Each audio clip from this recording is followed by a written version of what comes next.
This spooky scary story time is about a revenge spell that backfired, and it was sent to me by someone named Yara, not her real name. She did not want to be named in this story, but she told me that she is Mexican American. Her parents are from Mexico. Her grandparents, everybody in her family is from Mexico. Her great grandmother on her maternal side was apparently a curandera, which is a highly respected medicine woman in Mexico who works with brujeria and healing forces as opposed to dark magic and malicious spells in Mexico. She said curandismo has come naturally to her, being the eldest daughter growing up in Mexican culture, and her great-grandmother was also a clairvoyant, which was also why she was highly respected. She says she practices with burning candles and doing velaciones. I don't know if I'm saying that right, but it's basically altar practices. She also reads tarot cards with crystals. And y'all, please don't come for me about butchering these pronunciations. I think Spanish is a beautiful language and I'm doing my best. I love you. Please love me back. She said limpias are also cleanses that she does when she feels like she needs one. She says she keeps these practices alive in her life because she wants to continue her great-grandmother's legacy and make her proud. And she also feels like her great-grandmother has gifted her with strong intuition and power as well. She said in 2020, she was fresh out of a relationship. She was 19, the guy was 21. She said it was already not off to a great start, and she was primarily used for means of attention and physical affection from the guy. She says the relationship was manipulative from the start, and she found out a month after they broke up that the guy was actually already seeing another girl from his class. She said obviously she didn't know until it was too late because she was young and impressionable. She was really hurt when he broke up with her one day out of the blue because she really liked him. It was one of her first relationships and she had high hopes for it. She said she was really infatuated with him because he was older, he was cool, and they had already met each other's families. Like, she just thought it was going to last. So she was obviously really upset when he broke up with her out of the blue. She didn't know why. She said at that time she was like very petty. She does some lurking. She finds out through Insta that he has already been seeing this girl who she had met at a party. She's just like, really, you're just gonna like leave me for her? So she keeps kind of like lurking him on the internet as the months go on. And she said she had a temper. She was very vengeful and she wanted them to break up. A year goes by. They are still together. She's on summer break from school, and one night she just decides she's gonna look up some revenge spells. She said at this point, like, her family knew that she had tapped into her spiritual side and her mom liked it, but she often warned her that brujas always heal, they never hurt. And she also said that any bad words that she spoke of anyone or any bad things that she did to anyone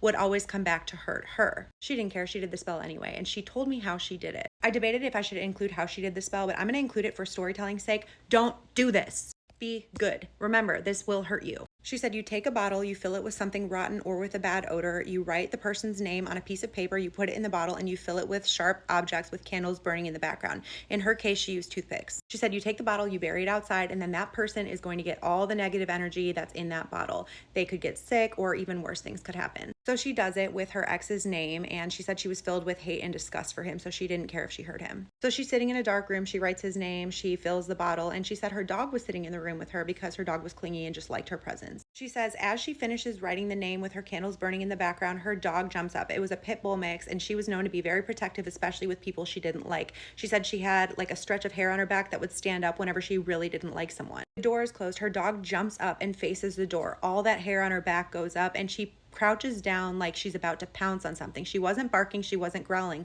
but she was staring like she was seeing something outside the door. This obviously freaks Yara out because she's doing a revenge spell, and she said she knew nobody was outside of her closed bedroom door. She jumps up, she blows out all the candles, she grabs her dog and hugs her and starts repeating out loud, "You are not welcome here, you will not stay." And she starts begging for forgiveness for whatever she let in. She immediately takes the jar, the name, everything outside and starts burning it, thinking how stupid she is for letting something malicious in when she was trying to do a stupid revenge spell. She slept with her dog on her bed that night and luckily didn't have any bad dreams. She thanked her dog for protecting her, and the next day she takes Florida water, which is basically a really old aftershave that's used for a lot of magic work, and mops her house with it to protect her home. She said Florida water is very powerful when you use it combined with strong intention. She says in practice she's never had a bad experience again, but she knew then and there to never wish harm on anyone, no matter how much they've hurt you or what they've done to you, because what's waiting on the other side can be infinitely worse than whatever you're wishing upon them. Yara said she sent this story because she wants everyone to know that practicing these spells and rituals is not a grain of salt. Everything that you do will come back to you,